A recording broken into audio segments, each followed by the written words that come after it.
변동성이 높은 시장에서 관세 무풍지대와 방어주를 찾는 투자자분들이 많으신 것 같습니다. 그와 함께 배당 매력이 높은 리츠주도 주목받고 있는데요. 특히 최근 법 개정으로 더욱 각광받게 될 것으로 보입니다. 네, 오늘은 신영증권 박세라 연구원님 모시고 자세히 알아보도록 하겠습니다. 어서 오세요. 안녕하세요.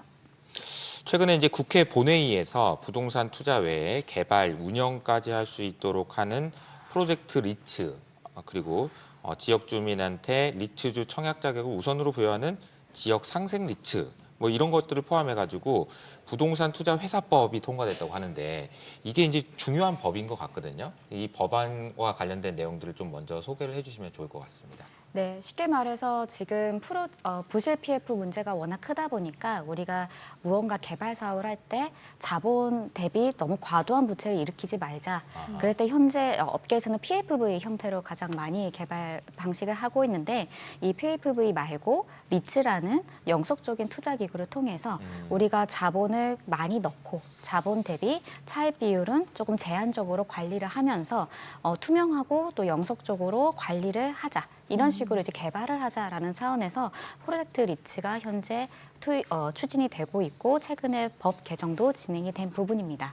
이렇게 되면은 저희 투자자 입장에서는 이 개발 물건들이 투명하게 관리가 되다가 추후에 분양이 앞두고 혹은 운영 단계일 때 공모 리츠로 자연스럽게 넘어올 수가 있기 때문에 안정적으로 검증된 자산을 또 공모 리츠로서 투자할 수 있는 길이 열렸다. 이렇게 쉽게 생각하시면 될 것 같습니다. 근데 이제 보시는 분들 아시는 분도 있겠지만 리츠라는 것 자체가 뭔지 잘 모르는 분도 있어요. 맞아요. 그래서 네. 리츠가 뭔지 좀 설명해 주신다면요. 네, 쉽게 말해서 부동산 펀드랑도 똑같다고 생각을 하시면 됩니다. 다만 이거는 펀드가 아니라 상법상 주식회사로서 아예 기구로서 회사가 존재하는 거기 때문에 아하. 리츠는 똑같이 부동산에 투자를 하는 어떤 회사가 있다. 근데 그 회사는 부동산에 투자를 해서 벌어들이는 임대 수익의 대부분을 배당으로 돌려줘야만 하는 법적 의무가 있는 기구이기 때문에 네. 우리는 부동산에서 얻는 임대 소득을 배당금의 형식으로서 수취할 수 있다. 또 그 리츠라는 게 사모도 있지만 비상장으로서 네. 하지만 공모를 통해서 시장에서 거래가 될 수도 있습니다. 네. 그래서 우리는 손쉽게 주식 거래하듯이 이런 주식을 살 수 있고 한 주를 사면은 그에 따르는 배당금도 안정적으로 수취를 할 수 있기 때문에 리츠는 너무 어렵게 생각하지 마시고 상장해서 쉽게 거래할 수 있는 주식회사 하지만 부동산만 투자하는 어떤 주식회사다 이렇게 이해하시면 편할 것 같습니다. 일단 이제 투자자 입장에서 생각해 보면 한 1년 반 전이었나요? 레고랜드 사태가 네네네. 있었고 그때 이후로 PF가 진짜 난리도 아니었고 뭐 정말 손실이 많았다 뭐 이런 얘기가 있었는데 요거를 이제 그냥 얼핏 듣기에는 그때 문제가 됐던 것들을 이런 방법을 통해서 뭔가 해결하려고 하는 건가? 이 의구심이 든단 말이죠. 이제 저는 이제 투자자의 입장에서는 항상 뭔가 비판적으로 봐야 돼요. 아, 그렇죠. 혹시 이거 네. 뭐지? 나를 이제 뭔가. 근데 그렇게 하기 위해서는 정부에서도 법을 만들 때 괜찮습니다. 이게 투명하게 이런 이제 제도나 이런 것들을 하기 위한 보완 조치나 이런 것들을 할 것 같은데 투자자들이 믿고 신뢰해서 투자할 수 있는 그런 장치들이 많이 있나요? 네, 그렇게 하기 위해서 어떻게 보면은 부실 PF의 그 고질적인 문제를 해결하기 위해서 오히려 도입하고자 하는 게 이 프로젝트 개발 리츠에 있을 네. 것 같습니다. PFV 기존의 그 개발 기구 같은 경우는 차입 한도라는 게 없었습니다. 뭐 1000%를 10,000%를 레버리지를 일으키든 전혀 관리를 안 했던 게 PFV 형식이었기 때문에 이런 방식으로 개발을 하게 되면은 적은 자본을 가지고 너무 큰 부실 PF가 일어나게 되니까 혹시라도 사업이 어그러지면은 그대로 자본시장과 금융시장에 영향을 주던 부분이었는데 이 리츠 자체는 엄격하게 주식회사로서 관리가 되고 또 공시 의무도 있고 운영 보고서를 제출해야 되는 의무 역시도 있습니다. 그리고 자기 자본 비율이 분명히 20% 존재를 하고 있기 때문에 그 이상에 넘어가는 차입 비율 같은 경우도 저희가 엄격하게 관리를 하고 있습니다. 오히려 앞서 말씀드린 그런 지금 이 시장의 고질적인 문제를 해결하기 위해서 선진적인 제도로서 이 프로젝트 개발 리츠가 도입이 된다. 이런 부분에서 조금은 긍정적으로 생각을 하셔도 좋을 것 같습니다. 이게 어떻게 보면은 투자 기회를 확대해주는 개념이긴 그렇죠. 하거든요. 예. PF에 우리가 어떻게 투자하겠어요? 근데 네네. 이제 그런 부분들이 확대된다는 측면에서는 좋은 점도 있는데 말씀하신 대로 이제 보완 조치들이 있으니까 네. 체크를 해보면 좋을 것 같습니다. 네, 특히나 이게 왜 한참 그 코로나 팬데믹 때 보면은 그 당시 물류센터 굉장히 네. 핫했잖아요. 근데 이게 어떻게 보면은 좀 자본이 있는 사람들만 좀 투자할 수 있는 물류센터 그렇죠. 하면 왜냐면 땅 대지도 넓어야 되고 음. 그런데 이게 리츠를 통해서도 충분히 소액으로도 투자 가능한 게 이제 리츠를 통해서도 가능하다라고 이렇게 이해를 하면 되는 거 맞나요? 네, 정확하게 이해하셨습니다. 아, 현재 그래요? 물류센터 전문으로도 담은 리츠가 또 ESR 캔들스퀘어 리츠라고 상장이 되어 있기 네. 때문에 네. 그 부분을 통해서 저희가 물류센터가 이렇게 핫한데 임대료도 잘 늘어나고 그러니까요. 한다던데 혹은 뭐 또 요새 화두가 조금은 식었지만 AI와 관련해서 데이터 센터 관련해서도 맞아요. 이렇게 인기가 많다던데 네. 라는 그런 투자 아이디어를 우리가 직접 투자를 하게 되면은 거래 비용도 워낙 많이 수반되고 자본 초기 자본도 워낙 크게 맞아요. 들지만 리츠라는 건 소액 자본으로도 이런 안정적인 부동산과 인프라에 대해서 분산 투자를 할 수가 있기 때문에 선진국이나 다양한 나라에서도 연기금이 우선적으로 투자하는 상당히 많은 비중으로 투자를 하는 자산이고요. 우리나라는 조금 발전이 늦었지만 그래도 꾸준하게 이거를 활성화를 해야겠다라는 정책 의지와 함께 조금씩 나아지고 있는 부분입니다. 네. 우리 이제 부동산 경기 좀 여쭤보고 싶은데요. 네. 최근에 이제 국내 경기 상황이 안 좋아요. 일부에서도 뭐 내수 안 좋습니다. 근데 건설 경기하고 조금 그 살아날 수 있는 부동산 경기 좀 살아날 수 있는 기미가 좀 보이나요? 어떤가요? 아무래도 이 리츠와 연관이 있는 섹터 같은 경우는 이제 주거용 자산이기보다는 상업용 부동산인 네. 경우가 조금 많은데요. 하지만 전반적으로 리츠를 투자할 때 혹은 리츠와 관련된 업계에서 가장 중요하게 여기는 지표는 금리라고 보시면 될 것 같습니다. 이 외부 부동산하고 변수가 비슷하네요. 맞습니다. 그 금리라는 변수가 전방위적으로 상당히 크게 영향을 미치기 때문에 우리는 지금 현재 고금리에서 그래도 그 기준금리가 인하되는 기조로 우리나라는 좀 빠르게 넘어온 상황이기 때문에 미국이나 다른 나라 대비해서도 조금은 이 관련된 분위기가 올해 초부터는 완전히 이제 바닥에서 좀 올라온 분위기가 완연한 회복세가 느껴진다 이렇게 판단을 하셔도 될 것 같고요. 실제로 그동안 좀 주춤했던 기금 투자자들이 다시 펀딩을 조성을 해서 이런 투자에 좀 나서야겠다라고 하면서 수급 여건도 좀 괜찮아지고 있는 부분이라서 분명히 금리가 인하되는 부분에 대한 수혜를 우리는 보고 있기 때문에 네. 거래가 다시 활성화된다라던가 아니면은 좀 투자 수익률이 괜찮아지고 있고 상대적으로 배당 수익률도 좀 높아지는 그런 효과를 보고 있다 이렇게 보시면 될 것 같습니다. 딱 요즘 같은 때 한번 네. 좀 고민해 볼 만한 이제 왜냐하면 맨날 이제 트럼프 때문에 이제 아침에는 아, 피곤한데 이거 관세. 관계 없을 거 아닙니까? 그래서 그런 부분들이 방어주 역할을 하는 것 같다라는 생각은 드는데 올해 성과가 좀 어땠어요? 네, 방어주에 대한 성과, 그 말씀하신 대로 그런 부분들이 이제 주목이 되면서 1월 초에는 좀 산뜻하게 출발했거든요. 네. 하지만 이것 역시 주식이라는 점은 꼭 놓치면 안 될 그러네요. 것 같습니다. 상장된 주식이기 때문에 금리라는 변수가 부동산 실물 자산 그리고 임대 수익에는 직접적인 영향을 끼치지만 주식이라는 거는 심리에 또 지배를 당하는 시장이기 때문에 실시간으로 좀 이런 관세에 대한 불안감 아니면 뭐 외국인 자금이 국내 시장을 빠져나가는 이슈 여러 가지 부분들 때문에 2월 달이나 3월 달에는 조금 부진을 했던 것은 사실입니다. 하지만 그 이후에 아니 그럼에도 불구하고 국내 내수 시장은 혹은 우리 오피스 담은 물건은 공실률에는 영향이 없는 거 아니야? 혹은 뭐 우리 자산은 괜찮네? 아니면 이거 대비해서 배당 수익률이 조금 괜찮은 것 같아. 라는 저가 매수 심리가 조금 들어오면서 최근에는 분위기가 괜찮았고 심지어 S&P 500에 상장돼 있는 리츠들 가운데에서도 지수 대비 아웃퍼폼하는 리츠들이 상당히 많았습니다.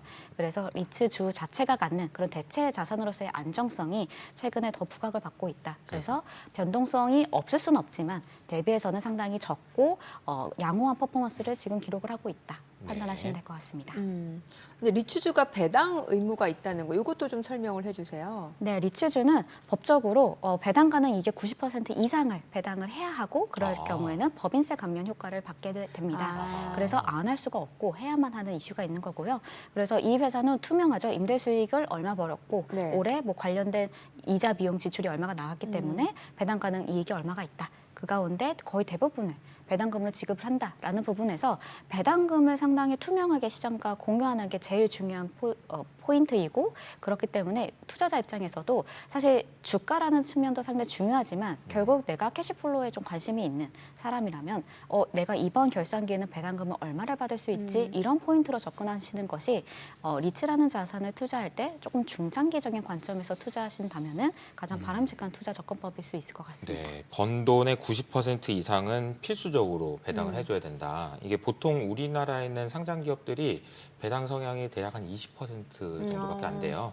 그러니까 이제 90% 이상이면 많이 하는 거네요. 그렇네요. 근데 이게 이제 그 번 돈에 얼마를 하느냐도 중요한데 이걸 이제 주가하고 비교해 보는 이제 시가 배당률이라는 개념도 있어요. 네. 그 부분도 좀 체크를 해봐야 될 것 같은데 설명해 네. 주신다면요. 말씀하신 대로 배당금 자체가 저희가 인컴 투자자로서 내가 현금 흐름이 중요한 투자자다라고 한다면은 그 기간 수익률 관점에서는 배당금을 체크하시는 것이 중요하고 내가 현재 처음으로 좀 리츠를 투자하고 싶은 사람이다라고 봤을 때는 시가 배당률을 보시는 것이 이게 주가가 비싸냐 안 비싸냐를 측정하는 가장 중요한 포인트가 될 것 같습니다. 저희가 기본적으로 다른 주식은 PEI나 PBR을 보는데 네. 이런 리츠는 이제 시가 배당률을 보시는 게 좋고요. 시가 배당률이 좀 평균이 지금 리츠 상장 평균이 8% 정도인데 만약에 막 12%다라고 한다면 너무 좋아 너무 싼 거 보이네. 아니야? 할 수 있지만 반대로는 왜 이렇게 싸지? 이렇게 좀 생각하실 필요도 있죠. 왜 이렇게 어떻게 싸죠? 보면은 네. 이게 리스크 프리미엄이 좀 가미된 숫자일 수도 아. 있다라는 겁니다. 아. 내가 배당금을 수취한다라고는 되어 있지만 그 네. 배당금에 대한 그 확실성이 좀 떨어진다. 음. 이런 그게 요즘에 부분들이 이제 있다. 미국 국채 금리가 많이 올라가는 게 아. 비슷한 거예요. 못 받을 것 같은 거죠. 맞습니다. 그래서 시가 배당률이 높은 걸 덜컥 사는 것보다는 사실은 안정적인 좀 합리적인 배당 성향률, 시가 배당률을 보시는 네, 것이 네, 네. 오히려 좀 나을 것 같고요. 직접 일단은 투자하시는 근데 시가 배당률이 높은 게 낮은 것보다는 난데 너무 높은 건 좀 의심해 봐라. 이렇게 맞습니다. 이제 실제로 정리하면 받을 수 되겠네요. 있는지조차 네. 모르니까. 맞습니다. 네.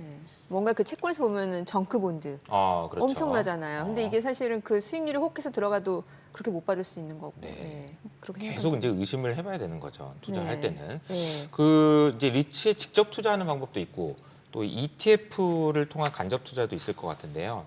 이제 개인 투자자들 입장에서는 어떤 게 좀 더 좋을까요? 네, 역시나 상장 주식 투자하시는 것과 흡사한 로직인 것 같습니다. 내가 기업에 대해서 기본적으로 조금 안목이 있고 선별할 수 있는 그리고 또 관심이 많다라고 한다면 직접 투자를 통해서 내가 개별로 결산기를 맞추면서 뭐 1년에 내내 월마다 배당금을 받을 수 있게 본인이 직접 설정을 하실 수도 있고요. 네. 이런 식의 투자도 가능하지만 대부분의 분들이 나는 좀 힘들다. 이제 그런 분들이 이제 ETF를 선택을 하게 되는 건데요. 이제 ETF를 선택하게 될 경우에서는 리츠들이 각각의 결살원이 좀 다릅니다. 어느 리츠는 3월에 주고 어디는 4월에 주고 이게 다른데 ETF 같은 경우는 분기가 결정이 되어 있어요.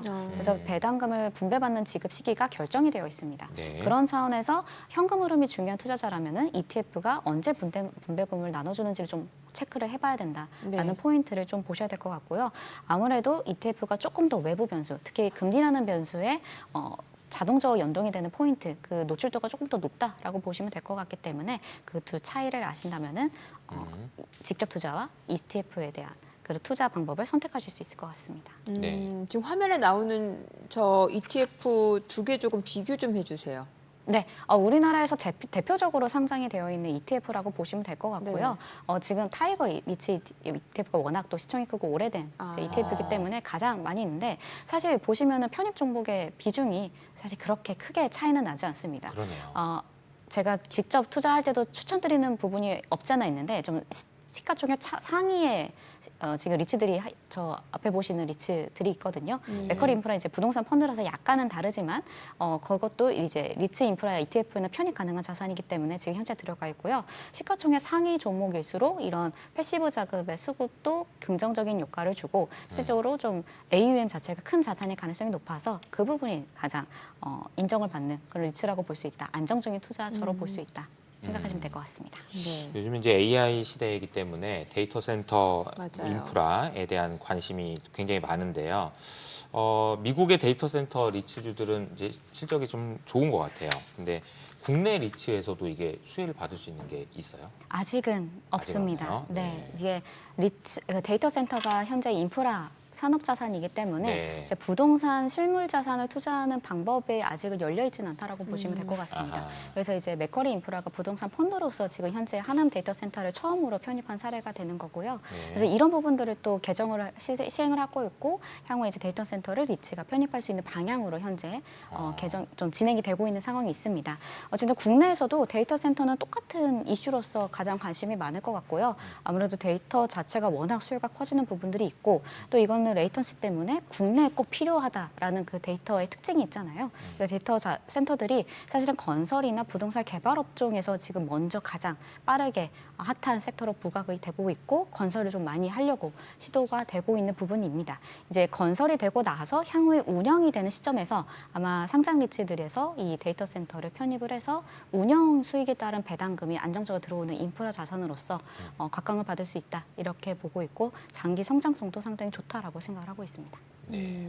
앞서서 그 리츠 주가 좀 많이 오를 때는 보통은 이제 금리 인하 시기라는 말씀을 주셨잖아요. 그래서 미국에서도 리츠 관련 종목들 수익률이 좋을 때가 연초였단 말이죠. 근데 지금은 약간 지지부진하다고 말씀 주셨는데 지금 뭐 트럼프는 계속해서 금리 인하 압박을 하고 있는데 제롬 펄 연준은 아직 그렇게 쉽게 금리 인하할 것 같지 않고 이러면 리츠주 투자 시기를 어느 정도로 저희가 조금 계획을 세워보는 게 좋을까요? 네, 맞습니다. 지금 미국 금리 자체가 워낙 불확실한 네. 경로로 움직이고 있기 때문에 미국 리츠주들도 주가가 조금 상당히 변동폭이 큰 상황인데요. 근데 연초에 이제 관세 때문에 그런 효과들이 상당히 컸었고 네. 금리에 대한 효과도 상당히 있었지만 그 이후에 현재로서의 지금 미국 리츠들을 살펴보면은 결국 그것과 상관없이 이렇게 고용 지표가 나름 괜찮아? 그러면은 오피스 공실률 그렇게 걱정하지 않아도 되겠네? 아, 우리 상업용 부동산. 맞습니다. 경기가 그렇게 경착륙하는 건 아닌가 봐. 아. 약간 이런 식의 심리 혹은 이게 관세가 이렇게 부과되면은 소비 특히 리테일주들은 완전 망가지는 거 아니야? 라고 네. 해서 리테일 리츠들도 주가가 상당히 안 좋았지만 그 이후에 오히려 오프라인 소비에서는 결국 소비자들은 경험을 구매하게 되고 그 분야에서 1등인 리츠가 여전히 있구나. 근데 배당 수익률이 그동안 막 1%밖에 안 됐는데 이번에 주가가 빠져서 한 3, 4%로 올라오니까 괜찮네. 이런 생각들이 나오면서 오히려 역발상 투자일 수도 있고 저가 매입에 적기다라는 판단도 있고 이 리츠들은 상장된 지 정말 오래된 리츠들이기 때문에 네. 사실 검증이 이미 된 AMC들과 자산들의 대부분입니다. 그래서 좀 저렴하게 오히려 저가 매수의 타이밍은 조금 지나온 느낌도 없지 않아 있고요. 네. 금리의 향후의 변동성이 과거보다는 조금 진폭은 줄어든 상황이기 때문에 분산 투자의 개념으로서 내가 대체 자산에 어느 정도 포트폴리오를 두겠다라는 관점에서 본다면 지금도 완전 매력적인 시기라고 저는 생각을 하고 있습니다.